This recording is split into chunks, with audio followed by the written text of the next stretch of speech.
Magandang umaga mga kaibigan. Ayan, bagong ligo. Ayan, mag-apply tayo ng ng hot oil sa ating buhok kasi sa isang linggo nakatali siya. Kaya alagaan natin naman ng isang araw. Ayan. Binili ko to sa paborito kong bilihan. Sa Watson ba? Oh, Watson baka naman. Kasi sa syempre sa trabaho, lagi nakatali ang buhok. Wala nang, na mag-alaga nung kung ano ang tali sa umaga hanggang gabi na yun. Kaya yan yung buhok. Nagiging kulot na siya. Riban ka. Sayang lang pag riban ka na nakatali ang buhok mo. Kaya na lang. Yan talaga yung buhok ko. Kulot talaga yung buhok ko. Mga lodi. Hindi na rin ako nagpariban kasi sayang. Mahal pa naman ang pariban. Nakatali rin lang yung buhok. Walang alagaan na lang. Oras. Dalawa na din nang hindi na gawa ng video.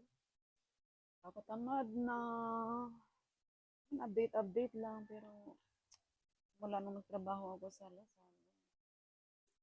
hindi na ako gaano nakakapag-upload, busy na din sa trabaho.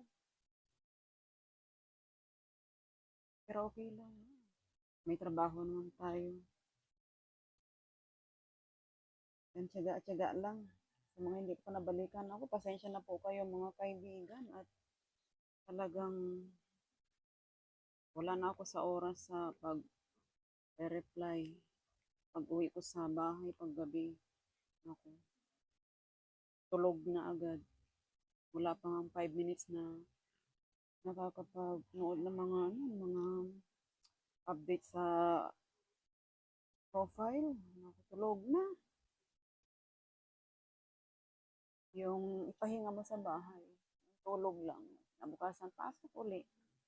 Yan yung daily routine ko simula nung ano, nagkaroon uli ako ng trabaho.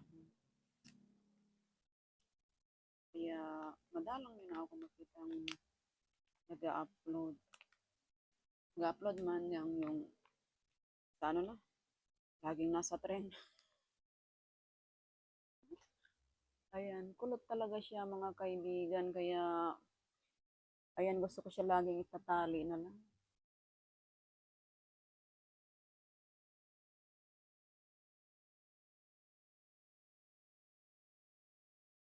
O, diba? Ganyan yung aurahan pag sa trabaho. Talian mo lahat ng ganito ba? Yung flatten talaga siya. Ganyan lang siya. No? Diba? Ayan, at ayan, after 20 minutes, ayan. Bababad muna natin siya ng 20 minutes. Ayan, sa 20 minutes na yan, tayo ay maglalaba muna din. At nakababad ng aking uniform. Linggo, no? Minsan, hindi ko na makalabas kasi nakabisi. Paglalaba nga lang, pagluluto, pagising mo. Parang pagising mo ba, tinatamad ka ng mala kung kahit saan. Sarap ko naman gumala, kaso nga lang, yung katawang lupa mo, hindi kaya. Gusto na lang magpahinga ng magpahinga kasi bukas na naman, ay naku, day. Busy na naman tayo sa work. Wala na namang panahon sa mga ganito upload mo. Yan lang po. Thank you for watching.